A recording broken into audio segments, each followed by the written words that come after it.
Okay, we're live, people. So we're live. This is GarageCast. This is a super important episode. Could be the most important episode we've ever done. But we hit record before our guest got here so that you could kind of see the madness that is Sharon Sorrell. The wizard behind the screen, right? She's already been on once. She already tried to get on, looked around. Clicked off, looking around like, what? This doesn't look like a studio. This looks like my office. Let's see if she comes back on. Yeah. If we're lucky, she'll have a virtual background that'll fade in and out the entire podcast. That'll be fantastic. And she'll probably be looking over here while she's talking to us over here. In this episode of GarageCast, Tony and I talked to Sharon Sorrell. Sharon Sorrell was with the company long before either one of us happened to be there. She's seen all the Lemco days, and we're going to pull it out of her because she has an announcement to make to the clients. Enjoy this episode of GarageCast. This is a show for anybody that has something that they want to say. It's going to be full of people with a lot of energy, CEOs, OEMs, vendors. Best practice ideas in this industry and of neighboring industries. We're talking to people that are on the cutting edge of processes, management. Serial entrepreneurs, authors. We really have a feast of all different types of senior level people. A cornucopia, as it were. A plethora, maybe. Grab a pen, grab a cup of coffee, and have a seat. Start writing. This is GarageCast. GarageCast. Finally got on, Sharon. I love it. Yep. Took a while. Look who we found, Tony. What's happening? I was just sitting here. Alice and I are going to go through all the attendance sheets today. So, and I'm nervous. So there you go. Nervous to go through attendance sheets with Allison? Nope. Nervous to be with you guys on recording. No way, man. This is going to be the greatest ever. So what was the name of your first boyfriend? Let's start there. No, Sharon, that was a joke. We're not going to start there, Sharon. Hey, Sharon, you grew up in Kansas, didn't you? Yes, I did. What part? Southwest Kansas, out in the corner, 40 from Oklahoma, 15 from Colorado. Yeah? Yep. And what was the town's name, or was it in the county? Johnson City. Johnson City. Okay, got it. Cool. So after high school, what'd you do? Went to college. Where? University of Kansas, Jayhawks. Rock Chalk. Are you Rock Chalk? That's right. I never knew that. I never knew that you were a Rock Chalk Jayhawk, huh? Oh, yeah. I can sing the song. Yeah. I'm a Jayhawk. Okay, so after college, what'd you get your degree in? Public recreation. Public recreation? Yep. It's like Parks and Rec. I should have gone into accounting. Huh? Parks and Rec, that's right. That's cool. And did you get that degree because you had like a thought of what you wanted to do in your life, or you're like, hey, I've been partying so hard for the past 3 years, this is the quickest way to get a degree, and I'm going to do, what'd you do? Well, I had always wanted to work with people and help them do stuff and have fun. That was from my Girl Scout leader back in a long time ago. Cool. So you graduated, and then how did you get to Colorado? Oh, one day I lost my job with Kansas City Parks and Rec, and because they ran out of revenue sharing or whatever the heck it was. And so I thought about it for a couple of days, and I called my mom and dad and said, I'm going to move to Colorado, Denver. And they said, okay. I said, I think I'll ask Wendy to come with me or Barb. And so I asked Wendy. Barb couldn't come because she was Who's Wendy and Barb? My good friends. Okay. From college. I'm still good friends with them. Barb's my best friend yet. But, as in still? You use yet still instead of still, right? Yes. I love that. I love you and Lee Van Zeeland. You have that Midwest yet. She's still she's my best friend yet. That means she's still my best friend. Well, anyway, I just decided, and the mom and dad said, oh, that's a lot closer than Kansas City. So yeah, do it.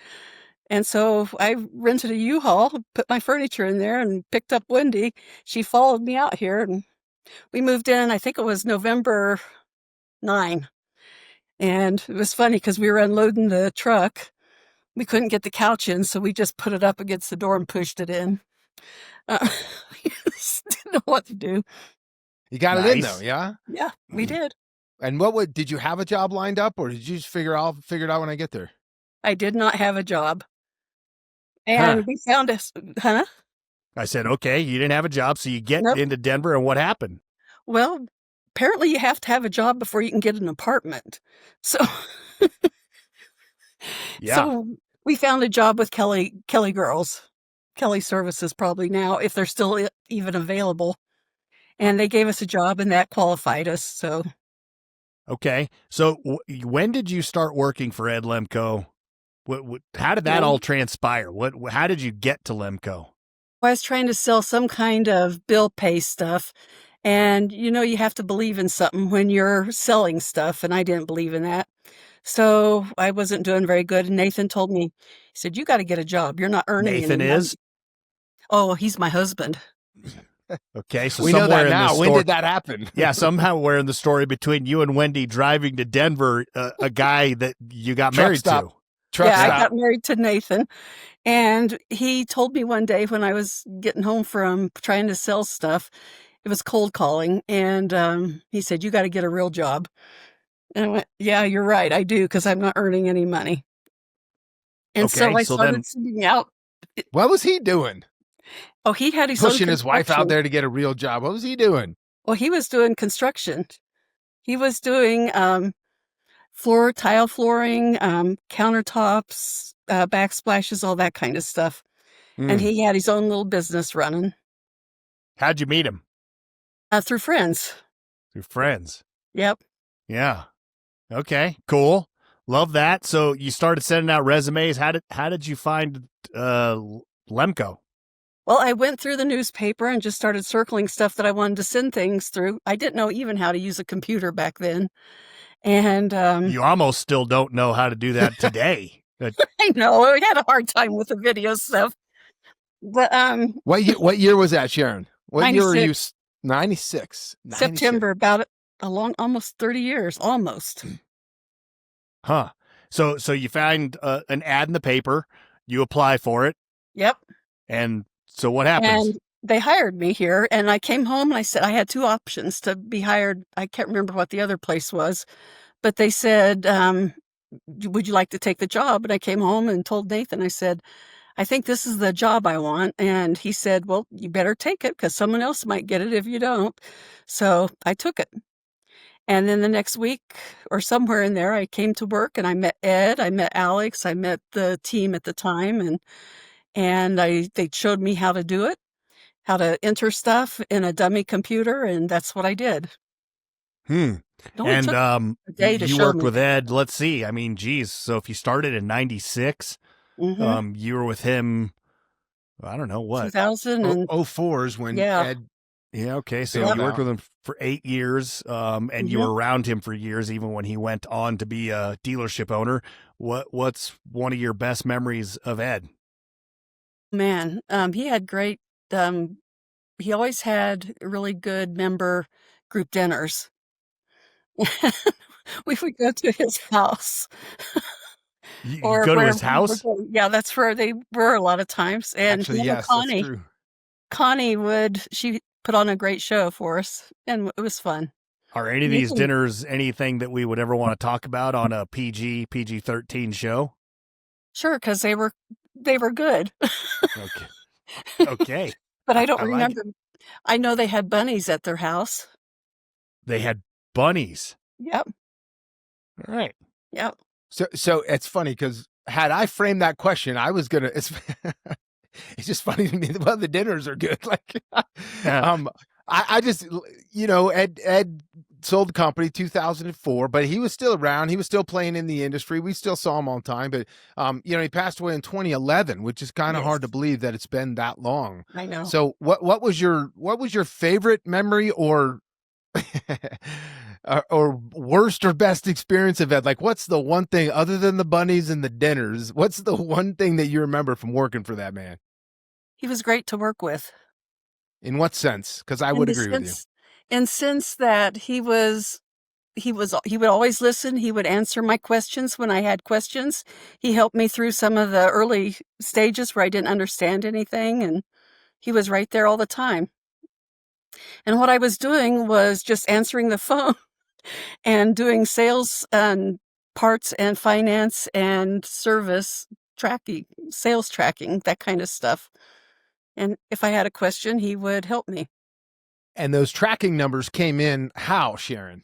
Those how would you tracking get them numbers, to track them? they would handwrite them all and they'd fax them in. And someone had to enter them, and that was me. Wow. So you were transcribing dealers' Yes. numbers.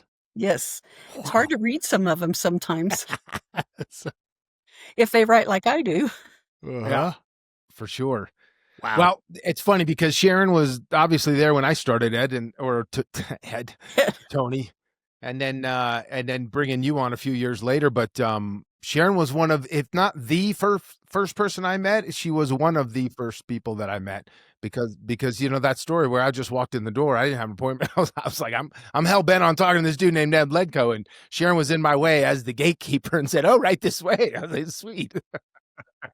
And here we are today. But at that time, Ed did some work over in the UK. He was actually Bikes UK was tell us a little bit about what you remember from Bikes UK, if anything, Sharon. Those guys were great. They came to a lot of the updates. That's what I remember. And I got to meet all of them. And I got to talk to them every week when we were doing stuff too during composites. So that was fun. They're great. So this was Ed wanting to play in the retail space while the consulting company was running as well. So he goes over to the UK where we had a couple of 20 clubs, and he's working on acquiring stores as long as he had the operational nod. He didn't have to have, he didn't have to be the man over there, but he had to be the man when it came to, no, this is how we're doing it. And that lasted for a couple of years, and then it didn't go very far after that. No. But during that time, and to my question, Sharon, the long way around the block to my question is, he had Tom Post working for us as our president during that duration of time. What do you remember about Tom? What's your favorite memory about Tom Post? He was fun to work with, but he was in a couple of accidents, and that was kind of scary for people. You think he just accidentally crashed that Jaguar? Or you think there was something else going on there, No. Sharon? Accidentally. Okay, we'll go with your answer. Hey, Sam, ask me about my favorite memory of Tom Post. I don't know you had one other than beating on you. What was your favorite memory, Tony? When you fired him via like the original first Skypes at a hotel conference at HDXX, and I just was sitting there thinking, we got clients watching, and here he is, and whip, there he goes, and this is really fucking awkward, and what kind of place am I working for? It was awesome. To be fair, Tom was not with the company at that point. We brought him back as a contractor. True. And then we had a drama-filled meeting that happened in Texas one day, and so that's a whole different episode that involves several people. We don't need to go there, but for the record, long after that, Tom and I ended up at a restaurant having breakfast together accidentally, where I was there with my family, and we hugged it out, so it was all good. But Tom put me onto a Road King. Tom was the guy who said, if you want a Harley, this is the one to have. And to this date, I still think the Road King is just an amazing motorcycle, but miss that guy. Yeah. He was always really nice to me. So Tom had a VP underneath. Tom's VP was named Kim Fuquay. Yeah. They both came over from the Friedman Group, as many of us, myself included, did back in the day. You probably remember Kim, Sharon. Yeah. So first impression of Kim, right off the cuff, what was your first impression? My first impression was she was getting stuff done, and then we got to have massages and all that kind of stuff at the meeting, at the job. Okay, wait, so you say that, and I don't know where my clients' heads go. I want you to clarify what's actually happening in the offices every Friday at Lemco. We had group dinners, lunch for a team every Friday, and we also had massages.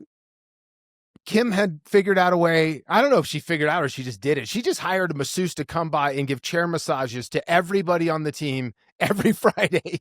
And what happened the second Ed found out about that, Sharon? Yeah, not only were massages out, so is Kim. That's what happened there. Oh, That's what you get for things. trying to run the company from England. Well, and we were trying to update the database. We were on Access, and he would always, when he'd come to Denver, he'd say, "You guys got to get this stopped because I'm bleeding." Just always say that. That is hilarious. Hey, Sharon, you alluded to earlier about, taking in handwritten numbers and putting them into a computer.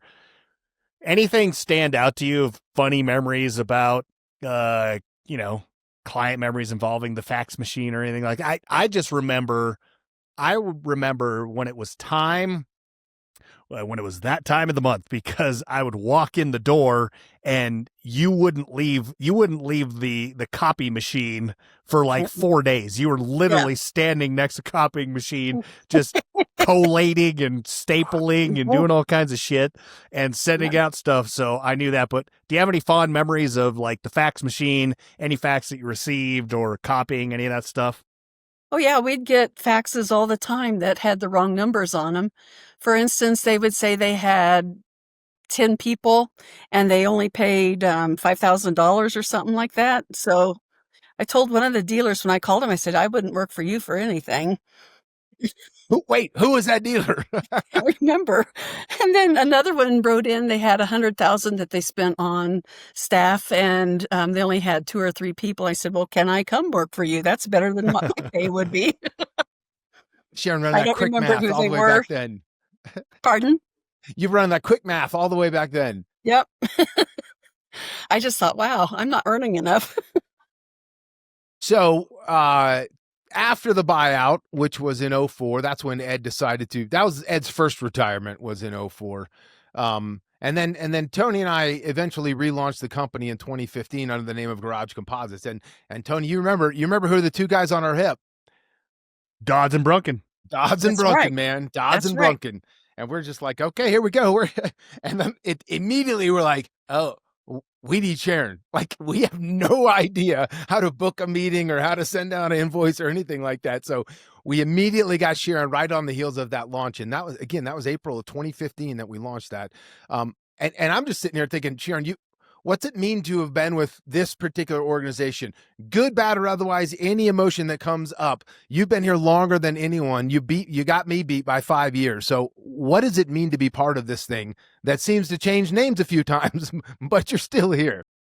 I feel like I've been given so much opportunity. I work with the best people in the industry. Even when they're mad at me, they're still the best people. And I work with a great team of people here. That's the bottom line. Even when Tony gives me shit, it's still really, really good. Pardon? Which is frequently that he gives you shit, right? He told me I was fired quite a few times, and that was funny. Yeah. Well, what's that say about you? What's that say about you, Sharon? Fired 5 times? Well, I didn't quit, so there you go. Yeah, no kidding. Sharon's so mean that I could fire her and she would just follow me wherever I went anyway. So it's no use in firing Sharon. She's going to show back up to work Monday anyway. That's right. Yeah, so listen, Sharon, you're the jack of all trades. The only thing I don't think you've done is moderate for the company. That's but correct. I mean, you have been in this thing through thick and thin. I have a 2-part question for you as it relates to what you've been doing. Is what were some of your fondest memories? Meaning, like I said, I remember the office that was way out, almost where Hampton turns into Havana. Yeah. Then I remember, the high-rise top story over there by the was it an Embassy Suites where everybody always stayed over there? Yep. That's one. Yeah, what are your there's updates. Like what are Those were fun. What are some really of your fun. fondest memories? I would say updates. I would say the one that you guys ran in 2017 was the best one I had ever been to. It was so exciting. It was so much fun. And I remember playing the bells, jumping around. I must have been very comfortable around people, jumping around, telling them to get back in their meeting rooms. It was just kind of funny. That was what did you have a xylophone in front of you, or like what are we playing the bells? Don't you remember that? I remember it was like at a performance, like the lights are going No, out. it's like Ding dong ding. she was like the lady in Grease, where the lady in Grease turns on the microphone and goes, dung, dung, dung. That was her. I remember that. Yes. The one that we ran, Sharon, that was a PG rated update too. You've seen them at their heyday. Yeah. Yeah. They were tough. Ed just stood up there and told them how to do sales all day long. All day long. And then all night long, God only knows what was going down. That's true. It got I always went crazy. home. Smart. Yeah. Very, very smart. Hey, so the last thing you were doing for the company for the most part with us was, you're booking hotels and getting members hotel rooms and all that stuff. Do you have any best worst hotel sale agents that you remember and why? Yeah. Oh yeah. I don't think people truly understand how hard it is to make what comes off as a super simple meeting, right? Which is, I have a hotel room. I wake up, I go to a conference room, I go back to my hotel room, we go to dinner, we rinse, repeat, and I fly out. Seems pretty simple. There's a lot involved, yeah? Yeah. G6, for instance, for the fall of this year, they're in Nashville. I sourced over 40 hotels in Nashville. And we ended up with either the Virgin Hotel or Holiday Inn. And I thought, well, Holiday Inn would be cheaper, but I figured they'd be more happy at the Virgin Hotel, so that's what I booked. And it is more expensive, but it's a nice hotel. And the Holiday Inn, I'm sure, was nice too, but I really liked the Virgin. So the lack of availability in that scenario was what had you frustrated, not necessarily the agent. No. Okay, I'm gonna remind you of an agent. You can tell me if you remember this woman, because she was to date the best. Well, I don't know. We've got some great ones over at the Westin, but we do. Her name was Magdalena at Dallas Fort Worth at the Hilton. You remember her? Yep. I know Tony remembers her. She was awesome. She'd meet us every single time at the, and it's so funny. Every time we talk about the hotels are never right, meetings are never right? As in the rooms aren't set up correctly or everything. And Tony, you'll remember that one time where Adam Smith said, it's never right and it's been going on for years. And I said, yeah. And he said, well, you're the problem. I was like, he said, if it's always wrong in different cities and different hotels, you're clearly the problem. That did funny. not make me feel good. Yeah. I don't know if we made it easier or harder on those reps, but you sure did a fine job getting through it, Sharon. Well, it's when they don't answer and reply to your questions and your calls and your emails. That's when I get frustrated. Yeah. And we've had some that do that. They don't respond. All right. So I have a question for you about rendezvous, but I want to tee it up for the listeners who don't know what rendezvous happens to be. For years, Ed would tell, our clients would pat themselves on the shoulder like, oh man, I'm going on the Honda trip. I sold enough Hondas. I'm going on the Honda trip. Right? Or whatever trip it happened to be.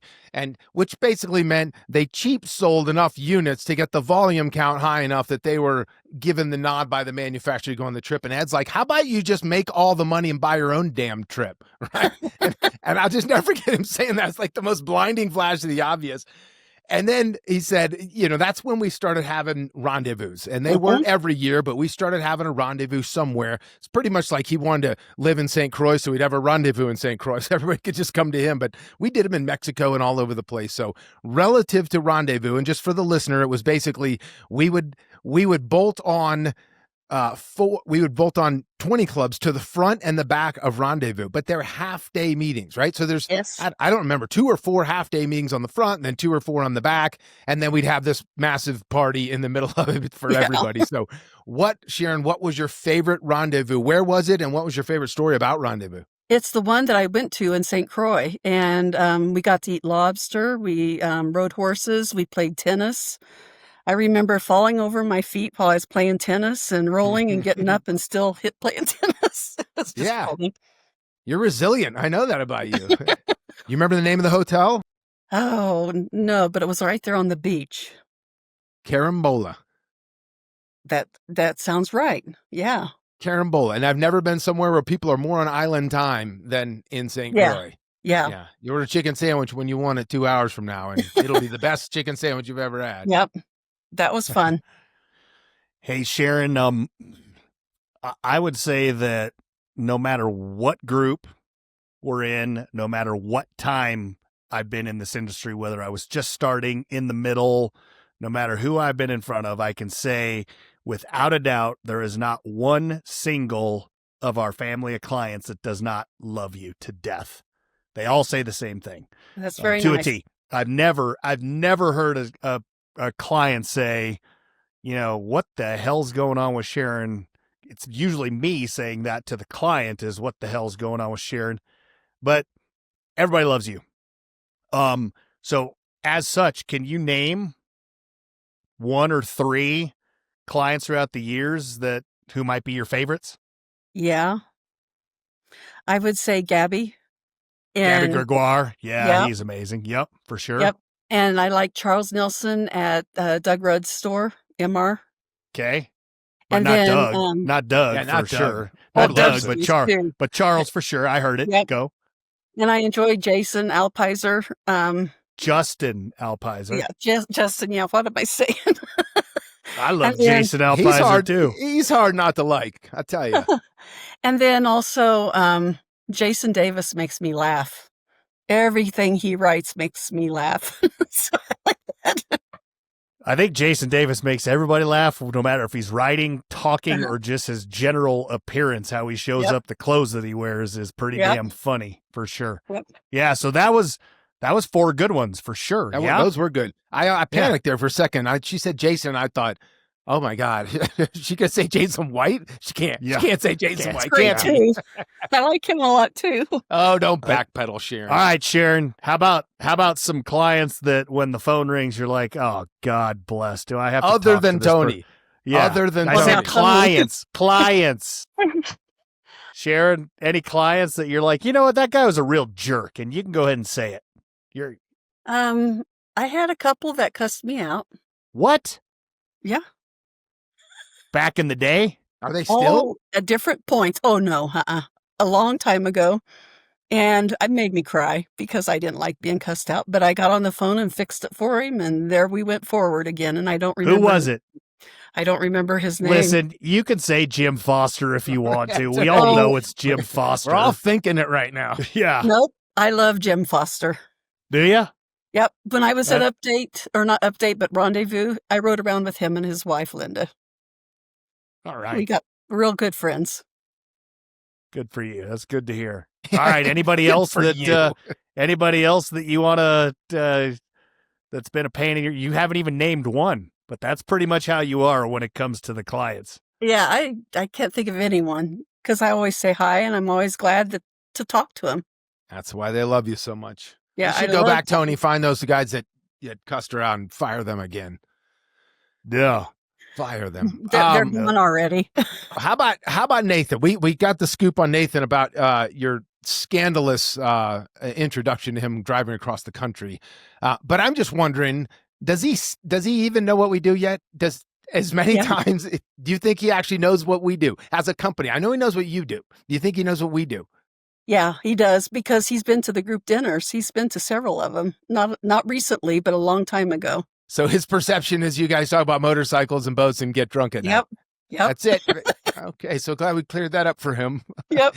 Nathan, there's more to it, but okay. All right, you can have He that. always said, I don't see how you sit there and do that all day because it's just, it's intense and it's just working with numbers all day long. Or it used to be. Now it's with hotels. Well, and coming from where he came from, he's used to seeing a building or a kitchen or something done as a finished product. So I could see that. This is all ongoing all the time. Yeah. Yeah, I'll tell you, man, Nathan deserves like a month for being a saint. Maybe not like there's some people that have a day. The whole month should be Saint Nathan. Yeah. Yep. He went to several of those group dinners and really enjoyed them. Tony, let's not kid ourselves. Nathan's about as banged up as I get from time to time, and Sharon's the one that takes care of him. So he's got no complaints on Sharon. That's if anything, right. He's like, another sandwich, please. Another sandwich, please. That's right. Who's the boss of the house, Sharon? You or Nathan? Equal.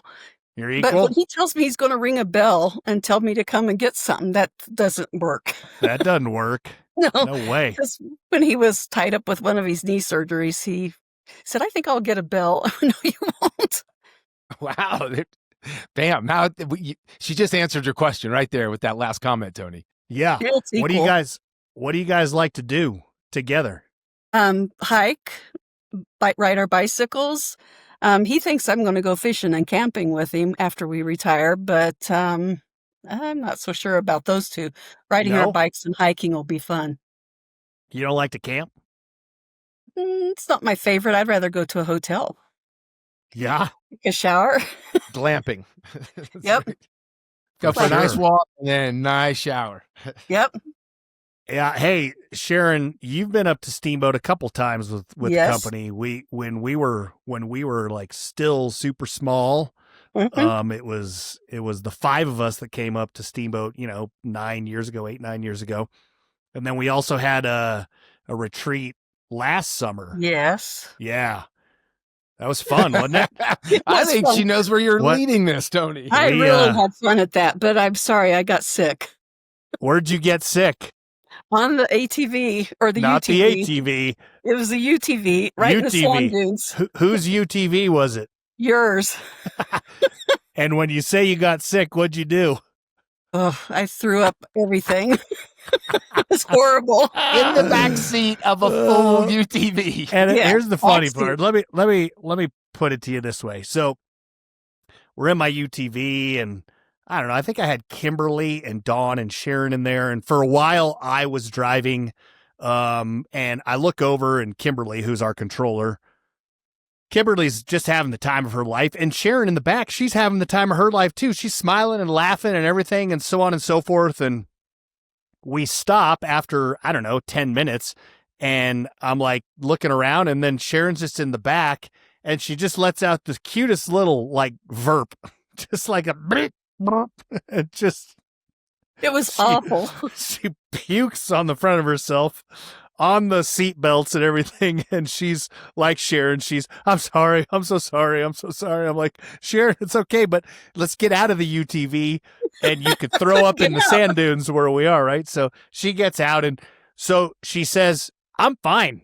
I'm okay. I'm sorry. I'm embarrassed. I shouldn't have done that. Whatever, right? Okay. So I'm like, okay, cool. You're good. She's like, I'm good. So I tell Kimberly, hey, Kimberly, you look like you're having the time of your life here.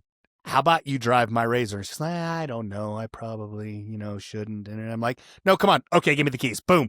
She gets in, and Kimberly is just having the time of her life. Yes. Sharon's in the back again.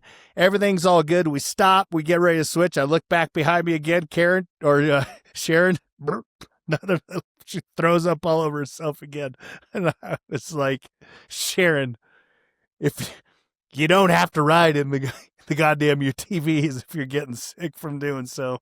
Was enjoying it, except every so often my stomach just unbelievable. Gotta love it. I said earlier in this podcast, you're resilient. You're very resilient, Sharon. I had to get back in there. I even drove one.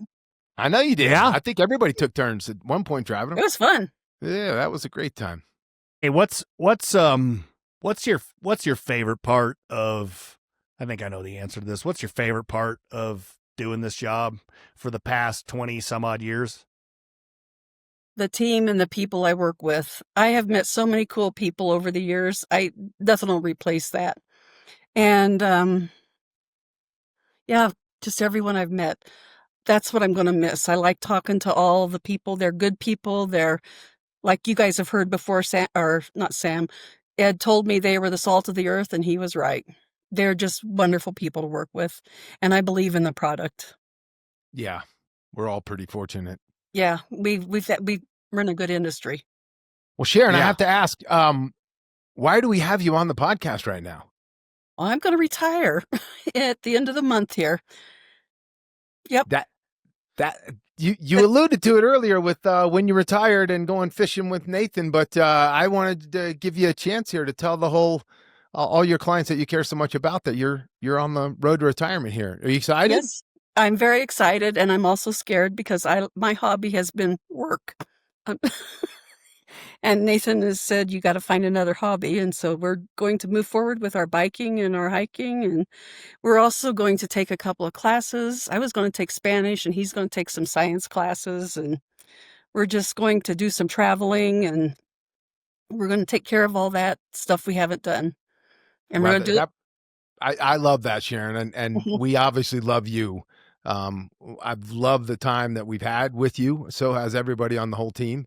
And I can speak for all of them, certainly. So you've done great work through the years, and we're sorry to see you go, but we understand it. And my last question was going to be, what now? And you've already alluded to some of that. I just want more cats. Are there more cats in your future as well? No, there's still 3 in there. Okay. They're funny. We're not going to load up and then take them on planes with us and go everywhere in a little cat box. Okay. There would be a fight if we did that. Well, I hope you take a calendar and map it out on all the stuff you guys want to do. And that's a good point. I should. Yes. What's next is Ole. You heard her say that she was going to learn to speak Spanish. Can you imagine Sharon speaking Spanish? And what are you going to do with that Spanish, Sharon? I go to places like restaurants and stuff. I'll understand what they're saying. Like restaurants. When she goes to Olive Garden, she'll know exactly what they're saying. Do you not know what taco and burrito and cerveza mean? Restaurants are pretty easy. Yep. I think it'll just be fun to converse with people when you go out, because sometimes they do speak other languages. Yes. Sometimes they do. Sometimes they do, especially if you go to their native country. They speak other languages. Yeah. Sounds like that calendar needs to be chock full. Yeah, we need to probably get our passports done. There you go. That sounds great. Yep. So have you picked out the place where you want us to send you? I think Hawaii still. Hey, how long, Sharon, Tony, has this question been No, on I'm the going to table? ask Sharon. Sharon, how long have I been trying to get you to tell me where we can send you? Couple of years. Couple of years. That's a lie, Sharon. You just lied. It's not a couple of years. How long has it been? Several years. It's been about 6. Oh, I didn't know. 6 years. So for everybody out there, we were, I don't know, 6, 7 years ago, Glow, Sam and I, whatever, we were talking like, hey man, we need to send Sharon on a trip, show her that her work is appreciated. We're talking all expense paid trip. I asked Sharon, where do you want to go? Where do you want to go? You want to go on a cruise? You want to go to Europe? You want to fly on a plane? You want to drive in a car, hotel, all that stuff? Just tell me where you want to go. Well, I'd like to go to Hawaii. I said, okay, cool. That sounds great. Which island? We got it down to the island, the whole 9 yards. I tried, once we figured this out after years, I tried for 4, 5, 6 months to nail her down, to get her and Nathan on a plane, to no avail.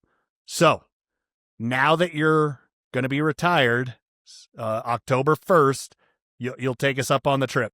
Yes, I will. It'll be next year. It'll be at the first part of the year. See, there we go. She's already pushing. She's already pushing. She's retiring in October, and it's already going to be next year. Why next year? Because we're going to finish. Every year we've been working on our house, getting it improved. They don't speak Spanish in Hawaii, right? That's you don't true. need to learn Spanish before you go to Hawaii. So no. And those repairs on the house will just be there when you get back. Well, that's true. That's true. Well, maybe we should do it sooner. I'll let you know. I'll let you know. I'm sure you won't. For all of our clients out there, make sure to send Sharon a note and tell her to take the trip. Not, I'll let you know. Take the trip, Sharon. Okay. Well, I appreciate that, you guys. Thank you. Absolutely. Yeah. Well, Sharon, hey, to echo what Sam was saying, our clients love you. The people that you work with, your team loves you. The vendors out there, the hotels and everybody loves you. And we're sure going to miss you. I know on the phone call 2 days ago, you and I on the phone call, you were telling me that you liked me a whole lot better than Sam. I think you should rethink that and like us equally, but I can understand why. I understand how it is. I'll miss you more than who knows you. I'll miss you more than Sam will. Even if he says he's going to miss you a lot, I'll miss him. I'll miss you just a little more, 1% more. Okay. When we changed from Assurant to GSA, remember that, Sam? Why did we ever go to Assurant is what I want. Why are we ending with that? Sam ruined consulting when he went to Assurant. God. My picture's going out, guys. I don't know what's going. I'm losing reception. When we went from Assurant to GSA, When we went to GSA, I remember when all that happened, people were in meetings and all of a sudden they were just over. And Sam wanted to go on one more meeting, and I think it was a G6 meeting, maybe G5. I don't G6? remember who it was. Well, anyway, I told you I'd meet you out on the highway on your way to the airport. So we did that. And you came in on your motorcycle and we said hi, we hugged and said goodbye. And then you rode away. And I thought, I am never going to get to see that guy again. Thank God, is what she said. I don't ever have to see that guy again. I was shocked. I thought, I will never get to see them again. So I was trying to figure out what I would do. Just took a few years to regroup. Yeah, it did. And I'm glad we did, because this has been, I think you guys have done an amazing job. And I think you've got the right team going forward with your leadership. You guys are going to just go places, continue to go places. Thank you, I'll Sharon. keep an eye on it. Well, it started with you before any of us. So never forget that. We appreciate it. Well, I love what you've done. And I like, even more than anything, that you're talking to people in between the meetings. That is so important. Thank you for doing that. Yeah, long time coming. Standing ovation, Sharon. Standing ovation. And you are a first ballot Hall of Famer for sure. So thank you for everything you've done for this industry. Thank you. Thank you. Okay, do you want to say goodbye to everybody? Guys, I really enjoyed working with you all these years. Keep up the good work, and I'm going to miss you, but best of wishes for you going forward. Awesome. Everyone. So, for Sharon Sorrell and Sam Dantzler, I'm Tony Gonzalez. This has been GarageCast. Have a fantastic Tuesday, everybody. Thanks, everyone. We'll see y'all.